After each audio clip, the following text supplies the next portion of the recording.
하나님 우리 아버지 감사합니다. 오늘도 우리를 하루로 시작할 수 있는 귀한 생명을 허락하여 주시고 이렇게 하나님께 예배로 하루의 일과를 시작할 수 있도록 우리를 축복하여 주시니 감사합니다. 오늘 예배하는 모든 성도들에게 하나님께서 함께하여 주시어서 여러 가지 기도 제목들 하나님께서 속히 응답하여 주시고 오늘 예배를 통해서 하나님과의 신령한 만남이 말씀을 통하여서 이루어질 수 있도록 주께서 역사하여 주시옵소서. 담임 목사님의 강건함을 위해서 우리 모든 성도들 계속 기도하고 있습니다. 오늘 실천목회연구원 말씀 전하실 때 하나님께서 강권적으로 능력 있게 사용하여 주시옵고 또 계속해서 이어지는 부흥사 수련회까지 하나님께서 책임지시고 육신의 강건함으로 하나님 말씀 증거하는 일에 부족함이 없도록 주께서 함께하여 주시옵소서. 또한 아버지 곧 있을 코트디부아르 성회 가운데도 함께하여 주시어서 그 성회 가운데 그 나라 전체가 새롭게 변화되어지게 하시고 복음을 통해서 그 나라 전체가 새롭게 변화되고 복음을 통하여 수많은 영혼들이 살아나는 역사가 있게 하시고 그 일을 위해서 주의 사자를 세우셨사오니 육신의 강건함으로 끝까지 안전하게 보호해 주시고 하나님 말씀 증거할 때 하나님의 놀라운 역사가 나타날 수 있도록 끝까지 책임져 주시고 지켜 주시옵소서. 오늘도 부족하고 연약한 자 또 아무것도 알지 못하는 무지한 자 하나님 말씀 들고 이 자리에 섰습니다. 온전히 성령께서 함께하여 주시고 성령의 음성만 전할 수 있도록 도와주시옵소서. 예수님의 이름으로 감사하며 기도하옵나이다. 아멘. 할렐루야. 네, 오늘 새벽 예배에 오신 분들에게 하나님의 은혜와 사랑과 축복이 넘치기를 예수님의 이름으로 축원드립니다. 날씨가 굉장히 추워졌습니다. 오늘 신문을 보니까 영하 3도라 그러더라고요. 그래서 올 들어 가장 추운 날씨가 아닌가 싶은데 감기 유의하시고 새벽 예배에 오실 때는 다른 때보다 기온이 되게 많이 내려가기 때문에 옷을 든든히 입고 오셔서 감기 걸리지 않도록 주의하시기 바랍니다. 오늘 함께 은혜 나누실 말씀은 누가복음 1장 1절부터 4절 말씀입니다. 누가복음 1장 1절부터 4절 말씀.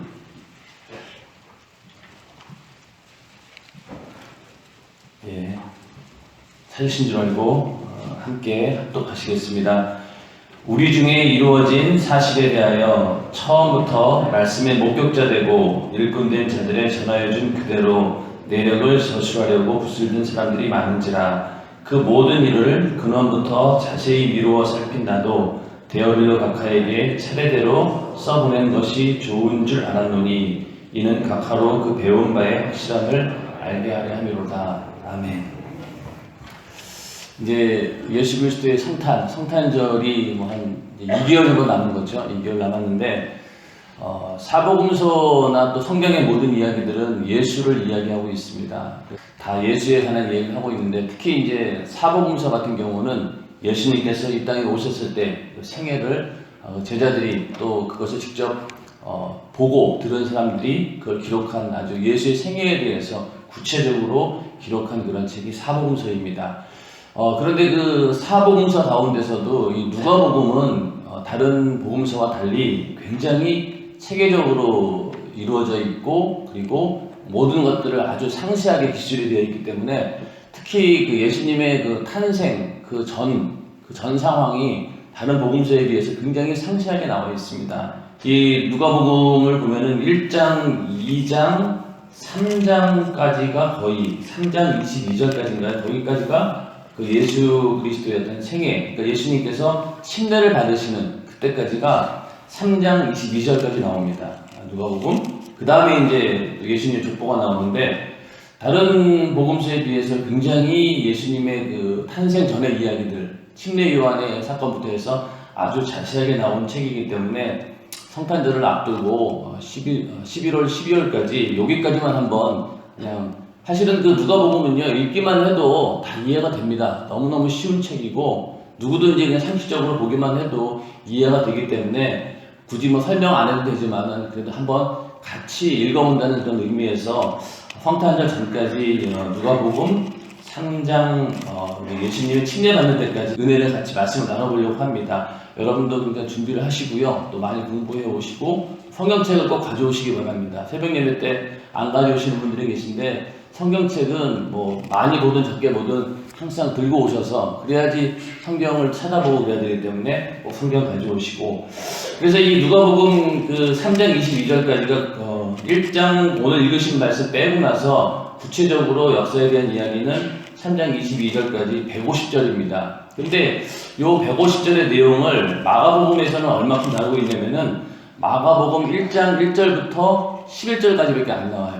그러니까 마가복음에서는 11절에 얘기하고 있는 것을 누가복음은 무려 150절을 얘기하고 있다는 얘기죠. 굉장히 상세하게 기술되어 있다. 그래서 오늘 읽으신 본문 가운데 3절 보시면은 그 모든 일을 근원부터 자세히 미루어 살핀 나도, 누가가 모든 일을 근원부터 자세히 미루어 살폈다는 거예요. 그러니까 굉장히, 그리고 차례대로 써보내는 것이 좋은 줄 알았노니 굉장히 구체적으로 상세하게 기록하려고 했고, 그러다 보니 다른 데는 없는 특이사항이 뭐냐면은 예수님의 어린 시절에 대한 이야기는 누가복음밖에 없습니다. 다른 데는 얘기 나오지가 않아요. 그리고 그런 것들이 나오고, 또 하나 이 누가는 또 그 저자 중에서 이방인입니다. 또 그는 의사라고 얘기를 하고 있고, 누가복음 말고 또 누가가 지은 저서가 바로 또 사도행전이죠. 그러니까 누가복음하고 사도행전을 기록한 사람이 누가인데, 누가는 사실은 예수의 제자는 아닙니다. 직접 예수님의 가르침을 받은 자가 아니지만은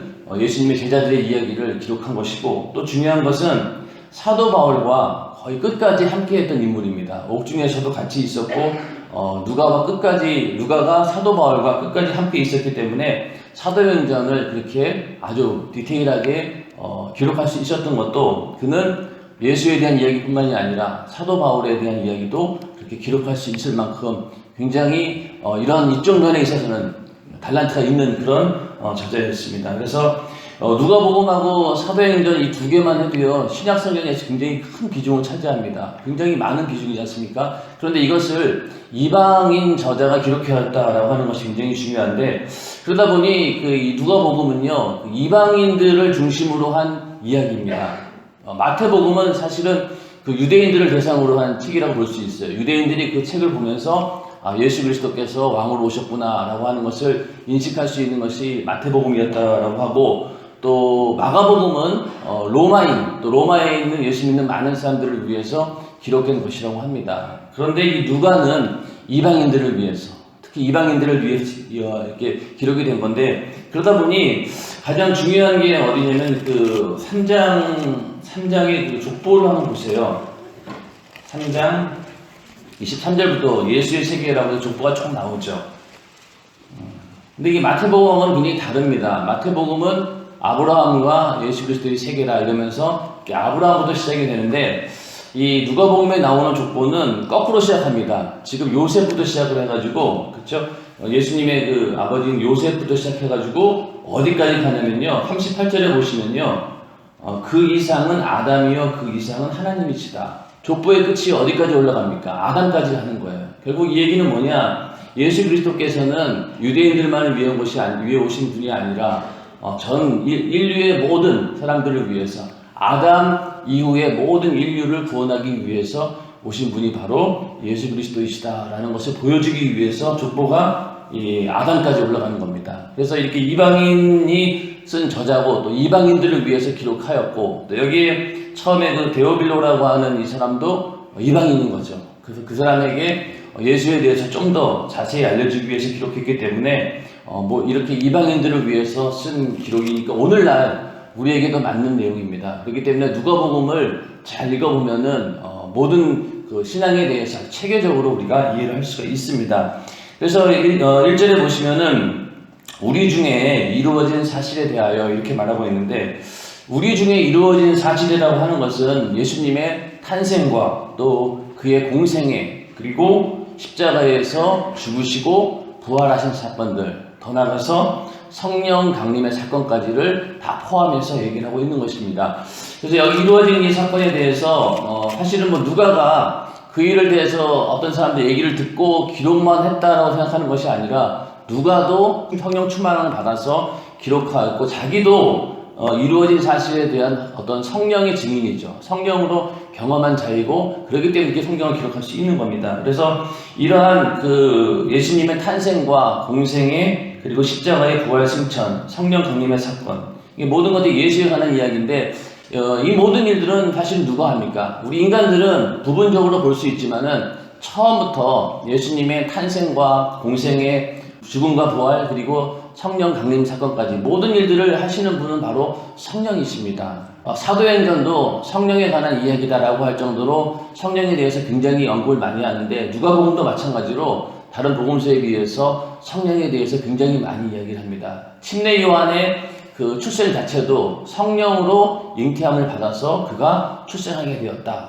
그리고 또 성령의 충만함을 입어서 이런 얘기들이 계속 나오는 걸 봤을 때 누가는 사실은 사람들이 본 바를 자기가 기록했지만은 근본적으로 따져봤을 때는 성령께서 하신 일을, 성령만이 예수의 생애를 가장 잘 아시는 분이기 때문에 성령께서 하신 일을 기록한 책이 바로 누가복음이다 이렇게 말할 수도 있습니다. 그렇기 때문에 우리 안에도 사실은 우리 중에 이루어진 사실 이렇게 얘기하지만 이것이 하나의 어떤 과거의 역사적인 사건이 아니잖아요. 오늘날 우리들도 똑같이 우리 중에 이루어진 사실에 대해서 이렇게 말할 수 있는 거죠. 우리는 직접 예수를 눈으로 보지 못했지만은 또 예수님으로부터 직접 가르침을 받지는 못했지만은 그러나 우리는 어떻게 해서 예수를 알게 되었습니까? 성령으로 예수를 알게 되는 거죠.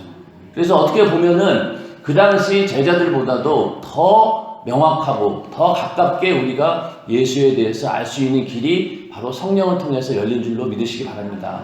그러니까 우리가 성령 받았다라고 하는 순간 우리도 역시 1절에 나온 말씀처럼 우리 중에 이루어진 사실 이렇게 얘기할 수 있다는 얘기죠. 그래서 우리가 예수의 생애가 우리의 삶 가운데 이루어지길 바랍니다 라고 기도하는 것도 이 예수님의 생애가 우리 안에 경험되었기 때문에 오늘날 우리가 예수를 믿는 것이고 목에 칼이 들어와도 부인할 수 없는 믿음을 가질 수 있는 것도 바로 이 예수의 생애, 여기 누가복음 1장 1절에 기록된 우리 중에 이루어진 사실이 동일하게 우리에게도 이루어졌기 때문에 우리 자신 있게 예수에 대해서 말할 수 있는 것입니다. 그 다음에 그 처음부터 말씀의 목격자 되고 일꾼된 자들의 전하여준 그대로 내력을 저술하려고 붓을 든 사람이 많은지라. 처음부터 이 말씀의 목격자 되고 또 일꾼자 된 자들은 12제자들을 얘기합니다. 12제자들은 예수님으로부터 직접 가까이 있으면서 가르침을 들었고 또 예수와 함께 생활했기 때문에 그만큼 예수에 대해서 많이 아는 사람은 없었습니다. 그래서 12제자들 그리고 우리가 왜 증인이라고 하는 이야기는 어떤 걸 얘기합니까? 증인은 그냥 안다라는 걸 떠나서 확실히 눈으로 보고 경험한 사람들을 증인이라고 얘기하죠. 직접 목격한 사람들. 그래서 우리가 예수의 증인이다라고 했을 때 우리는 예수를 직접 보지는 못했지만은 아까 말씀드린 것처럼 성령으로 예수를 경험한 자들이기 때문에 우리가 예수의 증인이 될 수 있는 것처럼 여기 성경을 기록할 때도 처음에 이제 성경을 기록할 때 요한복음에도 예수에 대한 이야기를 이외에도 많으니 만일 낱낱이 기록한다면은 이 세상이라도 이 기록된 책을 두기에 부족하다. 이런 정도로 예수에 대한 이야기가 엄청나게 많았습니다.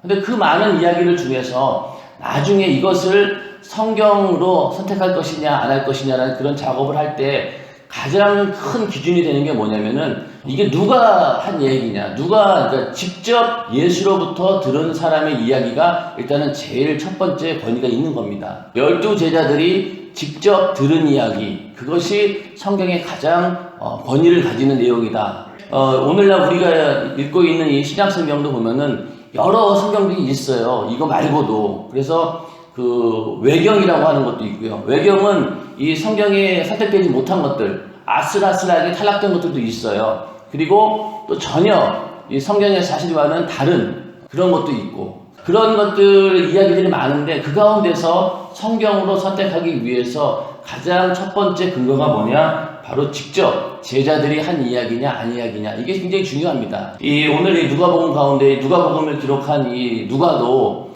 먼저는 그 예수의 증인들로부터 12제자로부터 직접 그 얘기를 들었다. 그리고 그 사건을 직접 본 사람들의 이야기를 알아보고 그것을 듣고 기록한 것이다 라고 이렇게 분명히 얘기를 하고 있습니다. 오늘날 그 사도라고 하는 이야기를 이제 많이 오해들을 하는데, 사도는 또 어떤 의미에서 뭐냐면은 예수로부터 직접 가르침을 받은 그런 제자들을 의미합니다. 사도 그러면 이제 그런 의미인데, 오늘날 그 신사도다 이런 얘기를 많이 하죠. 신사도 운동이다 이런 얘기를 많이 하는데, 그 얘기는 뭐냐면은 오늘날 자기도 똑같이 예수로부터 가르침을 입은 새로운 시대의 사도다라고 하는데, 이 말은요 어떤 부분에 대해서는 맞기도 하고 어떤 부분은 틀리기도 합니다. 그 당시 때 사도라고 하면은요 예수를 직접 만난 자들이고 그 밑에서 직접적으로 가르침을 받은 자들을 사도라고 얘기를 합니다. 그런데 재밌는 것은 사도 바울은 사실은 예수를 직접 섬겼던 그런 제자는 아니잖아요. 그가 다메섹 도산에서 예수를 만난 거예요. 우리들처럼 성령으로 만난 겁니다. 그런데도 사도 바울은 자기가 끝까지 사도라고 주장을 하게 되죠. 거기에 대해서 많은 교회에 주변에 있는 사람들이 사도 바울은 사도로서의 권위가 없다 이렇게 얘기하면서 굉장히 분란이 많았습니다. 그럼에도 불구하고 사도 바울은 나는 예수를 직접 만났고 또 예수의 직접 가르침을 받은 자다 해서 그런 사도라고 인정을 하지만, 원래 의미는 사도라고 한다라고 하면 이 제자들처럼 예수를 직접 본 자들의 그런 사람들을 이야기를 하는 것입니다. 그런데 하여튼 이렇게 처음부터 말씀의 목격자가 되고 일꾼된 자들의 그 이야기를 그 내용을 전하여준 그대로 내력을 저술하려고, 그러니까 그 이야기를 듣고 이제 기록했다는 이야기죠.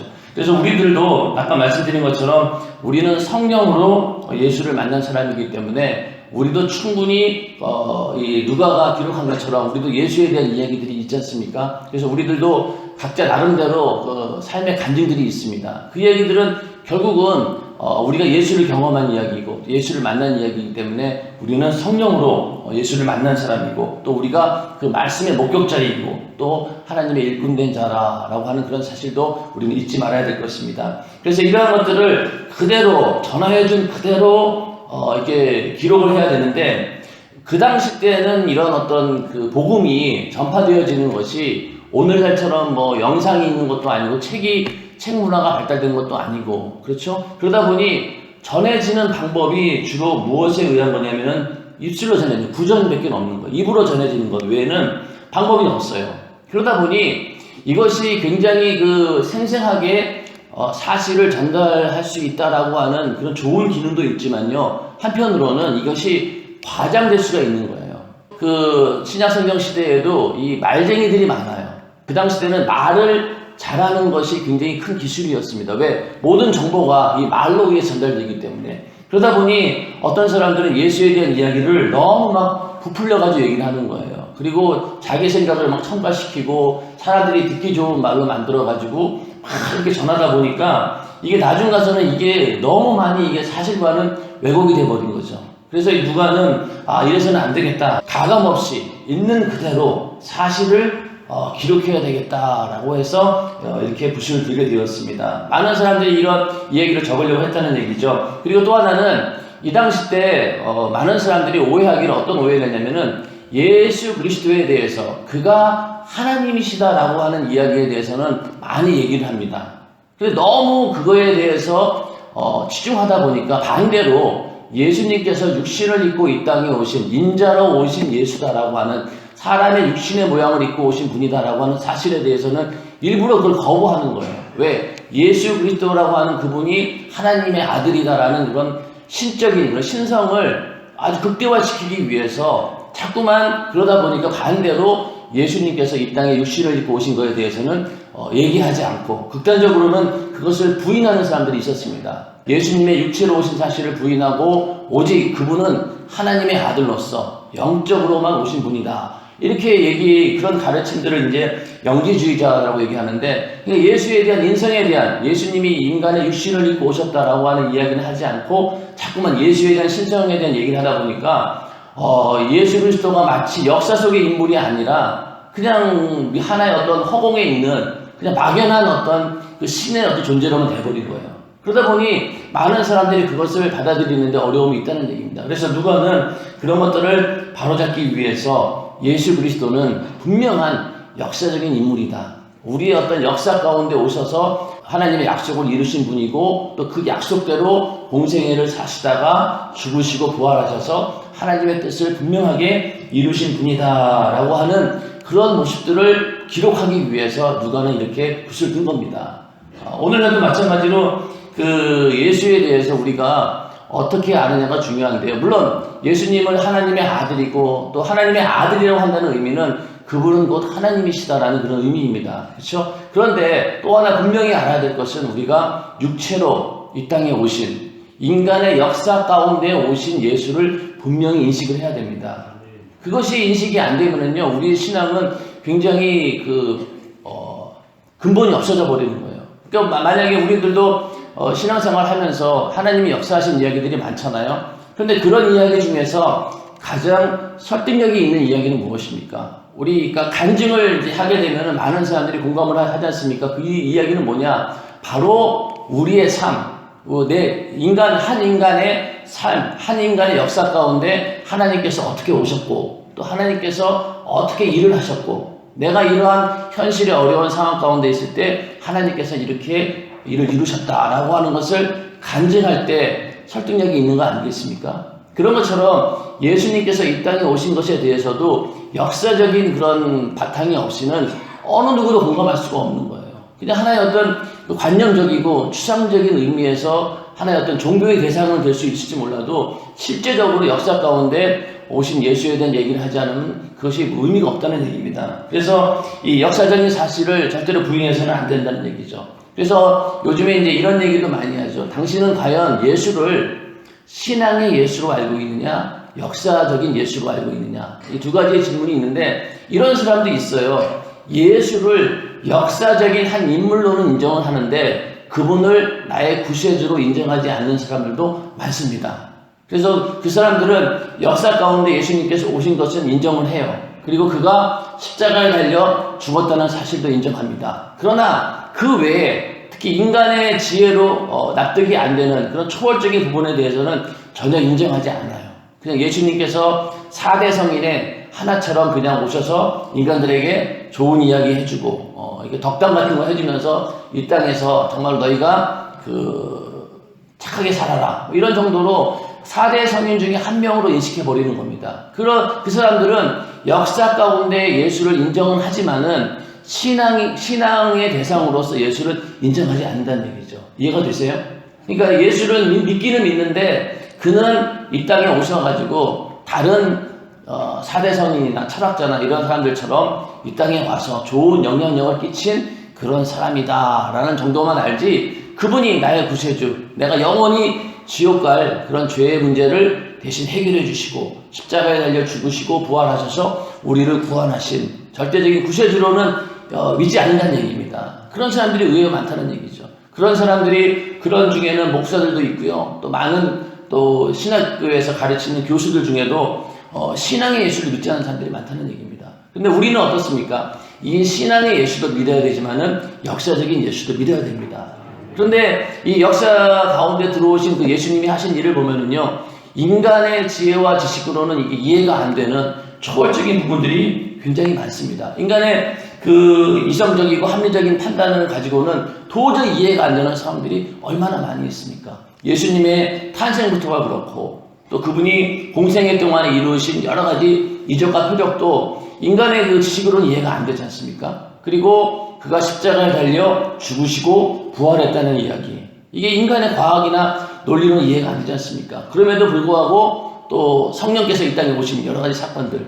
이 인간의 논리로는 이해가 안 되는 사건들, 그런 초월적인 사건들까지도 역사 안에 기록해 놓은 거예요. 그게 맞는 거잖아요. 그렇죠? 그런데 아까 말씀드린 것처럼 그냥 역사 가운데 있는 4대 성인 중에 하나로 아는 예수를 아는 사람들은 그런 것들은 싹 빼버리는 거예요.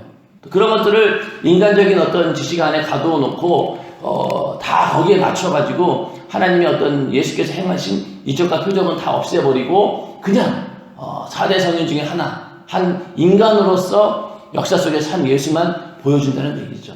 그러다 보니 그 사람들은 절대로 나를 구원하신 구세주로서 예수를 인정하지 않는다는 얘기입니다. 그래서 우리는 예수 그리스도에 대해서 인식할 때 항상 우리의 신앙은요, 어디에 기반이 되어 있어야 되냐면은 이 현실에 기반이 되어야 됩니다. 우리가 지금 살고 있는 이 삶의 현실 가운데 하나님께서 어떻게 하고 있느냐가 굉장히 중요하다는 거죠. 만약에 그것이 안 되면은요, 우리의 신앙은 신비주의가 될 수 있고 기복주의 신앙이 될 수 있고 전혀 다른 사람들이 공감하지 못하는 그냥 딴 세계에 사는 그런 사람들 될 수 있다는 얘기예요. 그렇기 때문에 여러분들이 이 땅에 살면서 직업을 가지고 또 싫지만은 이방인 다른 예수 믿지 않는 사람들과 함께 부딪히며 생활해야 되고 이런 것들을 어떤 사람들은 굉장히 그거를 거부하는 사람들이 있어요. 그러면서 교회에 오는 것만 그냥 하나님의 뜻이고 나머지 것들은 전부 다 세상 것들이다 이렇게 오해해가지고 완전히 이걸 분리시키려고 하는 사람들이 있는데 물론 분리시켜야 됩니다. 그러나 더 중요한 건 뭐냐면요. 그 세상 가운데서 내가 어떻게 하나님의 뜻을 이루느냐가 더 중요하다는 거예요. 그게 바로 역사 가운데 예수님께서 이 땅에 오셔서 하나님의 뜻을 그대로 이룬 것처럼 우리도 이 땅에서 하늘의 시민권자를 가진 자로서 삶을 산다라고 하는 것은요. 이 땅의 현실과 모든 여러 가지 문제들과 싸움에서 부딪혀서 이겨내고 그를 통해서 하나님께 영광 올려드리는 것. 이것이 우리의 사명입니다. 그렇기 때문에 여러분들이 예수 믿지 않는 사람들과 더 많이 접촉하고 있다. 그것이 오히려 더 많은 전도의 기회가 될 수 있고 그 얘기는 또 결국 뭐냐. 하나님의 역사를 실제적으로 보여줄 수 있는 여건이 더 많다는 이야기입니다. 그렇기 때문에 절대로 거기에 대해서 나는 그냥 세상에서 일하고 있는 것이 너무 하나님께 죄송해 이런 필요는 없는 거잖아요. 그렇게 되었을 때 그렇게 되면요 내가 하고 있는 일 모든 것들이 다 의미가 없어져 버리는 거예요. 그러나 이 세상에 살면서 내가 직업을 가지고 있는 것도 또 내가 가정을 꾸리는 것도 또 학교에서 공부하는 것도 모든 삶의 현실의 순간순간들이 아까 말씀드린 대로 이 가운데 하나님께서 나를 통해서 역사하신다라고 하는 그런 믿음이 있을 때 모든 것들이 의미가 있는 거죠. 근데 그게 의미가 없어져 버리면요 그냥 세상을 피하고 싶고 도피하고만 싶은 거예요. 그래서 우리 교회 청년들 중에서도 은혜 받고 오면은 대부분 그렇습니다. 저도 그랬고요. 보면은 그냥 교회에 있는 게 좋아요. 말씀 듣고 성회 참석하고 기도하고 얼마나 좋습니까? 1년 내내 평생 그것만 한다라고 하면 얼마나 좋겠어요. 그런데 그런 것들이 그런 사모함이 잘못되어져 가지고 현실을 다 팽개쳐 버리고 그냥 교회에 와가지고만 하려고 하는 그런 모습을 보일 때 참 안타까워요. 왜냐면은 하나님께서는 여기 와서 은혜 받았거든. 세상에 나가서 거기서 너희가 싸워서 이기고 또 그를 통해서 하나님께 영광 올려드리는 이러한 삶을 원하시는데 전부 다 막 교회에 와가지고 은혜만 받으려고 한다라고 하면은 아까 말씀드린 것처럼 예수님께서도 이 땅에 우리 인간을 구원할 때 그냥 하늘에서 구원할 수도 있잖아요. 우리의 죄를 그냥 없앨 수도 있잖아요. 그런데 굳이 육신을 입고 이 땅에 오셔가지고 인간과 함께 공생애를 사시면서 또 인간이 당하는 모든 수모와 고난과 저주를 한 몸에 다 당하시고 십자가를 지고 죽으시고 부활하셨습니다. 그럴 이유가 없잖아요, 사실은. 그럼에도 불구하고 그렇게 하신 것은 역사 가운데 들어오셔서 내가 분명히 하나님으로서 이 일을 이루었다는 것을 보여주기 위한 것이고 그를 통해서 확실하게 모든 사람들이 이것에 대해서 부인할 수 없도록 만든 것입니다. 그렇기 때문에 예수님께서도 그렇게 하셨듯이 우리도 우리의 삶 가운데 하나님께서 일하실 수 있도록 우리의 삶의 터전을 내어놓는 것, 그것이 굉장히 중요합니다. 그래서 여러분들도 내가 직장 다니는 것, 또 사회에 나가서 일하는 것, 거기에 대해서 굉장히 거룩하고 신성한 일이다라고 하는 그런 마음을 가지셔야 됩니다. 그 가운데서 죄와 싸워서 이기고 하나님 말씀대로 살지 못하도록 방해하는 수많은 요소들을 그 가운데서 부딪혀야지 이겨낼 거 아닙니까? 그렇죠. 그냥 아무 일도 안 하고 집에 그냥 이불 뒤집어 쓰고 그냥 있으면은 죄도 안 짓고 좋겠죠. 근데 그것은 절대로 하나님이 원하시는 뜻이 아니라는 얘기죠. 우리는 세상에 나가서 나에게 주어진 그 시공간 안에서 그 가운데서 하나님의 뜻을 이루어내는 것이 우리들의 역할인 줄을 믿으시기 바랍니다. 그래서 하나님 이 누가복음을 기록한 이유도 바로 그렇게 분명히 우리 인간의 역사 가운데 함께하신 하나님을 보여주기 위한 것이죠. 그리고 이제 여기서 4절에 보면은 3절에 보면은 데오빌로 각하라는 얘기가 나오는데 이 사람은 이제 로마의 어떤 중요한 관원이었다 이런 얘기도 있는데 하여튼 이 데오빌로라고 하는 사람이 이제 예수를 믿기는 믿었는데 이제 처음 믿은 거예요. 처음 믿다 보니까 거기에 대해서 배운 바의 확실함을 알게 하기 위해서 누가는 이 누가복음을 기록했다라고 얘기하고 있습니다. 그러니까 데오빌로는 예수에 대해서는 알고 있는데 좀 더 체계적으로 알 필요가 있는 그런 사람인 거죠. 그런 사람에게 이제 배운 바를 확실하게 하기 위해서 누가는 이 복음서를 기록한 것입니다. 마찬가지로 오늘날도 우리도 예수에 대해서 처음에 뜨겁게 경험한 사람들도 있고 또 믿을까 말까 하는 사람들도 있고 여러 부류가 있지 않습니까? 그런데 그러한 사람들에게 꼭 거쳐야 될 과정이 바로 뭐냐면은 이렇게 체계적으로 예수에 대해서 알 수 있는 시간이 있어야 된다는 얘기입니다. 처음에 어떤 경험이라고 하는 것도요, 신앙의 경험도 그 뿌리가 단단하지 못해요. 내가 정말로 죽을 병에서 고침을 받고 정말로 어떤 불가능한 문제에서 기도응답 받았어요.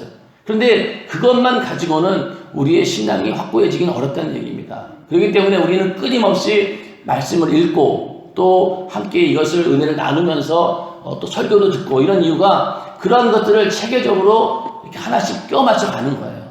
그래서 나중에 가서 이 하나의 스토리가 확실히 내 안에 있어야 된다는 얘기죠. 그래야지만이 그 이야기를 다른 사람들에게 증거할 수가 있습니다. 여러분들도 복음 전도할 때 답답하잖아요. 간증 얘기만 하다 보면은 이게 먹히는 사람도 있는데 또 어떤 사람은 한만 그 얘기해도 안 믿어요. 오히려 다른 식으로 접근하는 사람들의 이런 논리적으로 체계적인 어떤 접근이 필요한 사람들에게는 그것이 안 먹힙니다. 아무리 뭐 안병에서 낫고 별 얘기 다 해도 안 믿어요. 그러나 이렇게 또 체계적으로 얘기해주면 믿는 사람들이 있다는 얘기죠. 그래서 마태복음, 마가복음, 누가복음, 요한복음 이렇게 기록한 목적이 다 다른 것이 뭐냐면은 모든 사람들이 읽고 예수를 믿고 구원받기를 원하시는 하나님의 은혜 때문에 여러 저자들이 똑같은 사건들을 기록한 것입니다. 그렇기 때문에 우리가 누가복음을 읽으면서 최소한 나도 데오빌로다.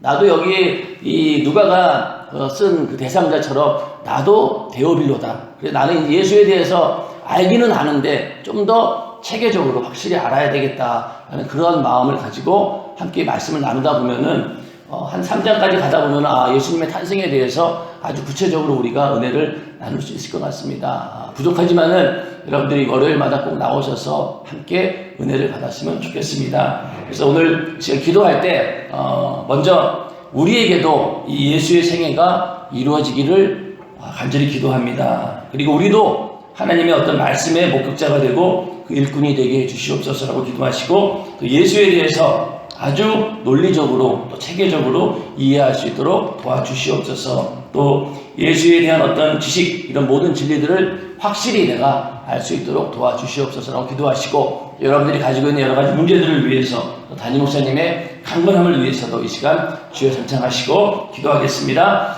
주여 주여 주여